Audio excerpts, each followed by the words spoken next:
Hoje, primeiro domingo da Quaresma, o início desse tempo tão importante de meditação, é fundamental que a gente possa sempre refletir o tempo quaresmal a partir de uma mística, a partir de uma interiorização, para que nós não repitamos todos os anos a mesma coisa, sempre uma quaresma superficial, exteriorizada, e que nunca chega ao âmago, à raiz da nossa essência. A quaresma não é um tempo externo, a quaresma é um tempo interior. Os místicos da igreja nos ensinam que o deserto, a montanha da transfiguração, o Calvário, a Gólgota, na verdade se torna algo dentro de cada um de nós. É uma experiência interior, interna, para que nós possamos, abastecidos sim, darmos conta da vida. Mas hoje nós sempre começamos o tempo quaresmal com a tentação de Jesus no deserto. Afinal de contas, a tentação aconteceu na vida de Jesus e também acontecerá na nossa. O fato é, Deus pode nos tentar? Não. Deus não pode nos tentar, porque a tentação é própria de Satanás. Mas Deus pode permitir a tentação. Quem foi tentado no deserto da Judeia, frente do vale do Rio Jordão, aqui, Jesus, não era enquanto a natureza divina, porque ninguém pode tentar a Deus. Jesus foi tentado única e exclusivamente na sua natureza humana, verdadeiro homem. E justamente para mostrar para mim e para você que todo ser humano é tentado, mas que também todo ser humano pode e deve resistir à tentação. Interessante porque as primeiras páginas do livro do Gênesis, do Antigo Testamento, do Pentateuco, começa mostrando, depois da criação do homem, a tentação no jardim, no paraíso, no Éden, da serpente de Adão e Eva. E no paraíso, Adão e Eva sucumbem, pecam, desobedecem e são expulsos do paraíso. No deserto aqui de Judá, Jesus resiste à tentação, é obediente e faz a vontade do Pai, e os anjos o servem. Mas eu queria começar esse texto justamente pensando aquilo que Santo Agostinho nos ensinava, de que a maturidade, ela só é forjada na tentação. Nós só nos conhecemos se de fato formos tentados. Interessante essa fala, essa expressão, essa narrativa de Santo Agostinho, porque na verdade o que ele está dizendo para mim e para você é que é na tentação que nós mostramos a Deus se somos ou não fiéis a Ele. Mas não só fiéis a Deus, e também fiéis a nós mesmos e ao nosso próximo. Por isso que somos tentados. Você só saberá se é fiel ao teu casamento na tentação. É na tentação que você vai então mostrar que você é fiel às promessas e às juras que você fez um dia no altar do Senhor para o seu cônjuge. Você só mostrará que é fiel onde você trabalha no momento de tentação, de corrupção, que você não cede a ele ou a ela, e aí você mostra que tipo de fidelidade ou fiel de fato você é. Por isso que a tentação é que vai nos preparando para o céu. É nesse combate diário que nós mostramos de fato se nossas palavras estão em conformidade, configuradas às nossas atitudes. Os santos dos primeiros séculos do cristianismo, chamados padres do deserto ou padres da igreja, eles dizem que o vento forte é que faz com que a árvore tenha raízes profundas e cresça cada vez mais para o alto. Usando como recurso metafórico para dizer para mim e para você que são as tentações comparadas, semelhante ao vento forte, que vai nos colocando raízes na estrutura da fidelidade a Deus, construindo nossa casa sobre a rocha, e assim crescemos para o céu e para a eternidade. Por isso, sem o inimigo, nós não podemos dizer que somos amigos de Jesus Cristo. A grande pergunta é: as tentações que têm vindo à nossa vida, têm nos levado a sermos mais fiéis a Deus ou infiéis? As tentações que têm nos acometido, que têm chegado em nossa estrutura humana, psíquica, espiritual, têm nos levado a ser mais fiéis a nós mesmos e a quem nós amamos, ou infiéis? Às vezes o que nós prometemos para nós mesmos, não vou fazer mais isso, ou vou fazer isso, eu vou seguir essa linha, vou seguir esse caminho, vou seguir esse rumo. Às vezes a primeira tentação, o primeiro vento contrário que chega, a gente já é infiel.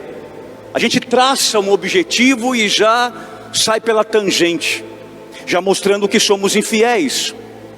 E se nós não somos fiéis a nós mesmos, nós não seremos fiéis nem ao próximo e muito menos a Deus. É em nós que está o equilíbrio dessa balança da fidelidade a Deus e ao próximo. Muito bem, no versículo 12 aí do texto está escrito: o Espírito levou Jesus para o deserto. Aqui tem dois erros de tradução que na língua grega, traduzindo para a língua portuguesa, faltou aí. Então eu vou melhorar esse texto aí para a gente poder entender, porque uma palavrinha que falta no texto, na narrativa, ela muda completamente a interpretação textual. Então, na tradução correta seria: e logo o Espírito impeliu Jesus para o deserto. Diga isso comigo: e logo o Espírito impeliu Jesus para o deserto. Na língua grega, o que a tradução aqui não colocou é kai eitis, e logo. É o advérbio de urgência, caráter urgentíssimo. E por que faz diferença aqui no texto? Porque esse texto aqui, ele tem um pretexto, que é o batismo de Jesus no Jordão.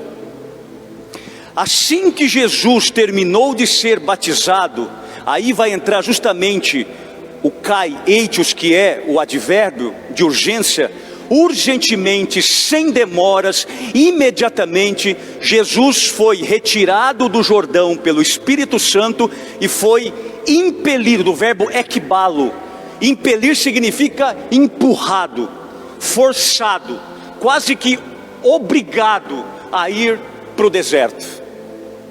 Levar é uma coisa, impelir é outra. Basta conhecer um pouquinho de língua portuguesa.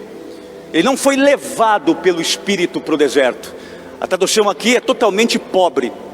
Ele foi impelido. E aí na língua grega, ekbalo significa empurrado. E por quê? O Espírito Santo nas águas do Jordão, ele é simbolizado como uma pomba. E pomba é o símbolo da leveza. Mas aqui, o Espírito Santo que impele, do verbo ekbalo, que empurra, que praticamente obriga Jesus a ir para o deserto, ela já não é mais simbolizada como uma pomba frágil, mas como uma águia, porque a águia é muito forte. O Espírito Santo às vezes vem na leveza, outras vezes vem na força impetuosa. Nós não sabemos, e isso nenhum teólogo, nenhum biblista, nenhum catequista vai poder nos dizer claramente se Jesus em algum momento relutou para ir para o deserto. Não sabemos, porque nenhum dos evangelhos dizem isso, não há informação explícita. Mas para usar o verbo ekbalo, nós temos duas possibilidades de interpretação. Primeiro, o verbo ekbalo sempre foi usado quando Jesus expulsava os demônios, sempre. Quando diz, Jesus expulsou o demônio, ekbalo, Jesus mandou que o demônio se calasse e saísse, equibalo. Então uma das interpretações dos teólogos é: Jesus foi obrigado, do verbo equibalo, a sair das águas do Jordão para ir para o deserto. Ele foi como que expulso das águas do Jordão para no deserto expulsar o demônio. É uma possibilidade. Mas a segunda possibilidade, que eu fico com esta, é a intensidade do conflito entre Jesus e Satanás no deserto. E aqui a gente pode trazer o texto para a nossa vida. O Espírito Santo não nos leva onde nós queremos. O Espírito Santo não nos leva para satisfazer o nosso ego. O Espírito Santo nos leva onde é necessário estarmos. Por isso o equibalo significa obrigou. Porque nós muitas vezes, por exemplo, não queremos ir para o deserto. E aí, nós podemos pensar uma coisa importante. Santo Agostinho vai dizer que é preciso urgentemente que nós voltemos ao nosso coração, porque nós não podemos, em hipótese alguma, deixar o nosso coração isolado, solitário, despovoado. Se nós não povoamos o nosso coração com a presença de Deus, o deserto acaba povoando. E o deserto na Bíblia é o lugar da manifestação de Satanás. Interessante, porque muitas pessoas gostam de turistar em Jerusalém, gostam de viajar para conhecer a Galileia, conhecer o Jordão, conhecer a Judéia. Tudo bem, não é nenhum pecado. Mas o problema é, nós às vezes queremos conhecer o exterior, fazer uma experiência, por exemplo, no deserto da Judéia, onde Jesus foi tentado. Mas nós não queremos fazer uma experiência profunda dentro de nós mesmos. E aí está o grande problema. E é justamente nesse contexto que nós vamos compreender que o Espírito Santo vai nos levar para onde nós não queremos ir, para dentro de nós mesmos. Nunca se viu, ao longo de todas as gerações e sociedades já existentes, gente tão vazia, gente tão superficial, tão imediatista, tão doente, tão fragilizada igual a nossa geração. Nunca se viu. Justamente porque nós perdemos, há uma dicotomia, há uma divisão entre o eu essencial e o eu superficial. Nós vivemos somente com o eu exterior, esse eu materialista, esse eu enganoso, esse eu imediatista, esse eu que se perdeu. E nós temos muito medo de entrarmos no deserto do nosso coração, para esse eu essencial resgatar a nossa essencialidade.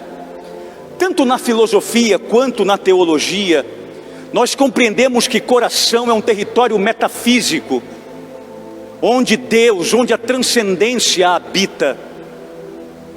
Mas se nós não formos até Ele, se nós não verificarmos isso, acabamos permitindo que o deserto tome conta, e aí o inimigo de fato se encarregue de dominar o nosso coração.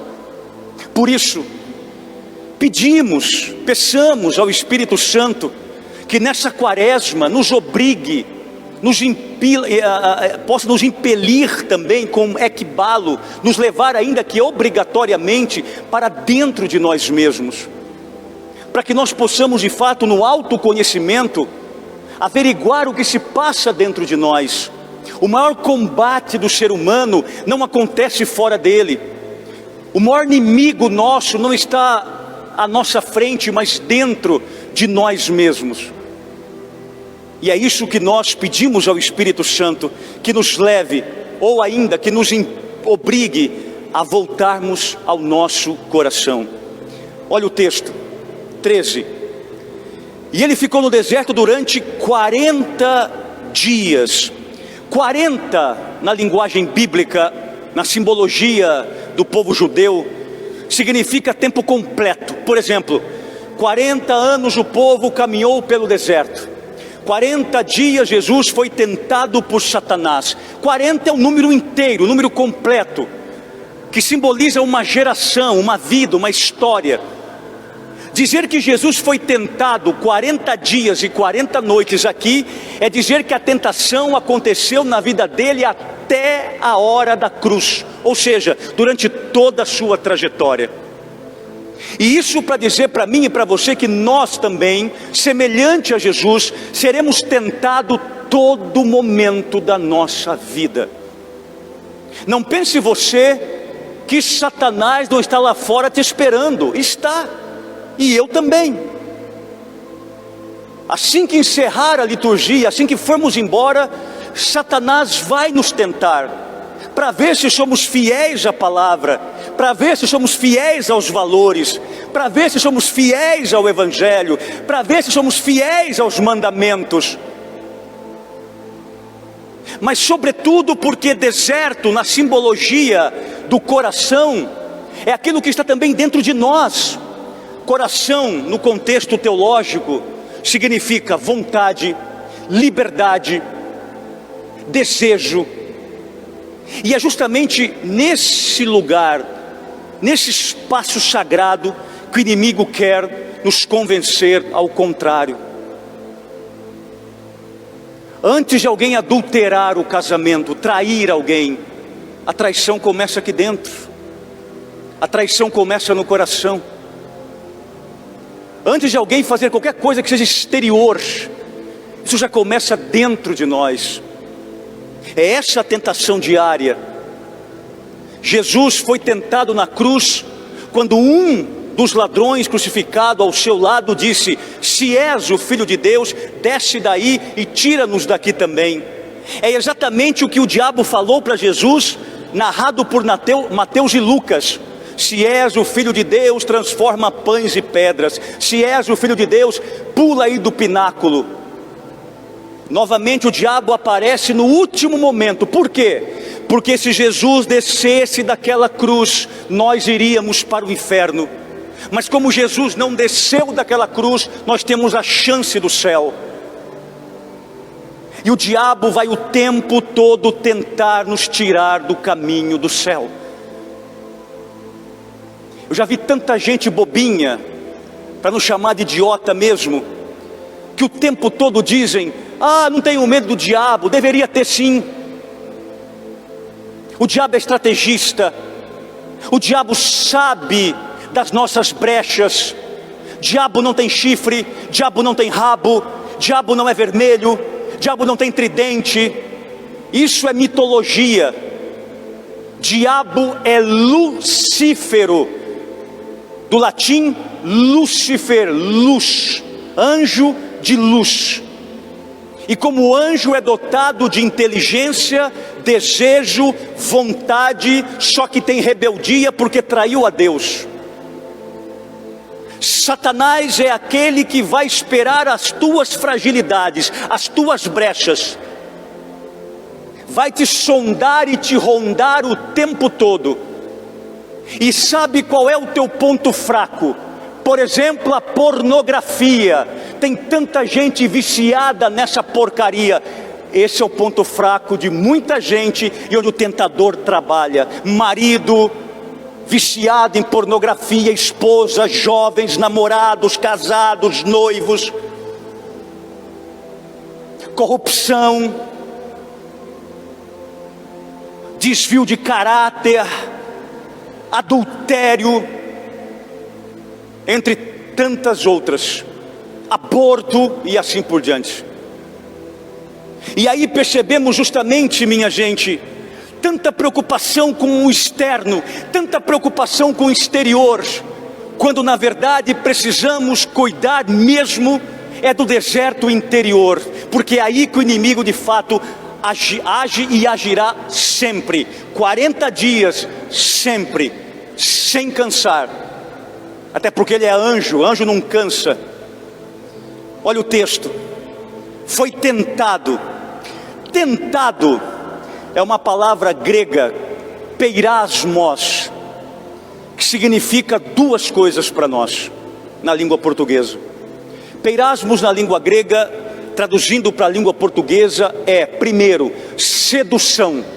Sedução é levar alguém para o caminho oposto, aqui nesse contexto. O diabo é aquele que vai sempre nos seduzir para o caminho oposto. Por exemplo, se você está lutando para ser fiel, o inimigo vai te seduzir para ser infiel. Se você está lutando para deixar de beber, o inimigo vai seduzir você para beber. Ah, mas é só uma. Aí 1, 2, 3, 4, 10, 15, 20, 30 alcoólatra. O inimigo sempre nos seduzirá, dizendo: todo mundo faz você também. É assim que muita gente se perde nesta vida. Mas também olhamos para Peirasmos e percebemos que além de sedução é divisão. Satanás trabalha nos dividindo. Divide família contra família, divide o matrimônio, divide a igreja, divide os sacerdotes, divide a sociedade como um todo. Veja como essa pandemia mostrou o quanto estamos divididos. Essa conversa fiada que falam aí, está todo mundo no mesmo barco, mentira. Nós estamos na mesma tempestade, mas em barcos muito diferentes. Tem gente que está num Titanic, e tem outros que estão num botinho já afundando há muito tempo. Isso só escancarou como somos divididos, e muito divididos. Dá a impressão que a nuvem de Satanás está dominando o mundo. Estamos o tempo todo vivendo a divisão interna e a divisão externa. E se nós não cuidamos do divisor interno, nós também dividimos o exterior. Veja, as culpas que nós carregamos, as mágoas que nós carregamos, esse deserto dentro de nós, cheio de ódio, é o que nós nos dividimos e dividimos os outros também. Tem gente que onde chega a língua vai dividindo todo mundo, anda mais com a língua do que com as pernas. Tem gente que o tempo todo só sabe julgar, falar, condenar. Tudo que está falando do outro, na verdade, é o que está dentro dela mesma. Tem uma expressão de um filósofo chamado Jean-Paul Sartre, um existencialista francês, que dizia que o inferno são os outros quando o outro mostra aquilo que eu sou. Muita coisa que você não gosta nos outros é o reflexo teu mesmo. Isso é filosófico e psíquico. Muitas coisas que nós condenamos e rechaçamos nos outros é o nosso espelho, e é por isso que nós não gostamos. E tudo isso por falta de autoconhecimento, de retornar ao nosso coração, como dizia Santo Agostinho. Conclusão: como é que Jesus venceu Satanás? Pelo menos esse primeiro combate, com a intimidade com o Espírito Santo. São Basílio, um pensador, teólogo da igreja, nos diz que em tudo que Jesus fez, em todas as suas atividades, o Espírito Santo permanecia com Jesus. Era o companheiro inseparável de Jesus, dizia São Basílio. E é fato. Sem o Espírito Santo você não resiste à tentação. Sem o Espírito Santo você não consegue cruzar, passar, atravessar o teu deserto. Sem o Espírito Santo você não conseguirá ser fiel ao teu casamento, ao teu namoro, ao teu noivado, a você mesmo, aos teus projetos, aos teus sonhos e aos teus propósitos de vida. Sem o Espírito Santo, nada, absolutamente nada vai para frente. Jesus nos ensina que o Espírito Santo é o amigo inseparável para que nós possamos enfrentar as tentações diárias. E elas virão, e virão mesmo, e já estão aí. E para terminar, olha que interessante, para a gente não perder a lógica da narrativa de Marcos. Ele foi tentado no deserto durante 40 dias e vivia entre animais selvagens, e os anjos o serviam. Termina essa primeira parte dizendo que os anjos serviam Jesus no deserto. Aqui é preciso um pequeno conhecimento de Gênesis, o primeiro livro da Bíblia, o Pentateuco. Lá em Gênesis, diz que Adão e Eva desobedeceram a Deus, comendo o fruto da árvore do conhecimento do bem e do mal, chamado fruto proibido. Uma vez que comeram desse fruto, eles foram expulsos do paraíso, e o texto de Gênesis diz que Deus mandou que os anjos tirassem a espada, e a espada fulgurante, com muito fogo, e ficasse na entrada do Éden, do jardim, impedindo que o homem e a mulher retornassem para o jardim. Portanto, os anjos lá em Gênesis têm a missão de proibir o homem retornar para o jardim, retornar para a sua origem, para a sua casa, para a sua identidade. Aqui é o contrário. Aqui nós entendemos que Jesus é o novo Adão. Se o primeiro Adão foi desobediente, o segundo Adão é obediente. Se o primeiro Adão desobedeceu à vontade de Deus, esse novo Adão que é Cristo obedeceu à vontade de Deus. Engraçado, porque no paraíso Adão e Eva erram, pecam, desobedecem. Jesus no deserto obedece e vence Satanás. E os anjos que antes expulsavam, agora são os anjos que agora servem, para dizer: em Jesus começa um novo tempo. Em Jesus o paraíso está aberto de novo. Em Jesus o que estava bloqueado está totalmente aberto.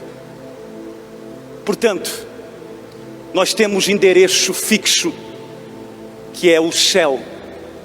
Mas para chegar lá, teremos que passar por tentações até o dia que nós formos simplesmente um óbito, ou a óbito.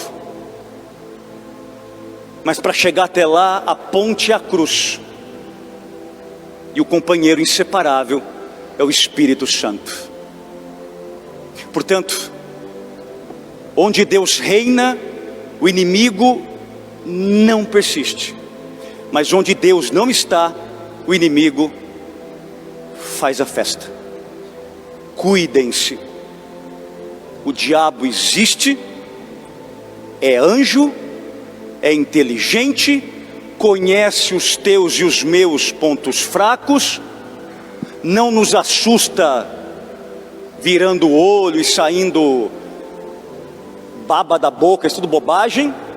Ele trabalha justamente nas nossas fragilidades.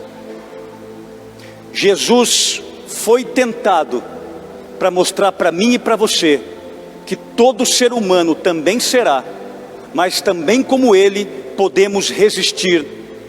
E por quê? Porque o Espírito Santo que estava sobre ele é o mesmo Espírito que está sobre mim. Agora, presta bem atenção. A gente peca porque quer. É uma escolha. O diabo não pega no colo e leva para o adultério, não. Não pega no colo e faz trair, não. Ele só seduz, vai porque quer. O diabo não põe a cachaça na boca, não. E nem mancha o casamento do outro colocando outra mulher e outro homem na história, não. E também o diabo não abre o computador e apresenta fotografia ou fotos ou filmes pornográficos, não. Assiste, compartilha e trai porque quer. Que tenhamos a sabedoria e o discernimento para saber escolher as coisas de Deus e o caminho da eternidade. A Ele uma salva de palmas.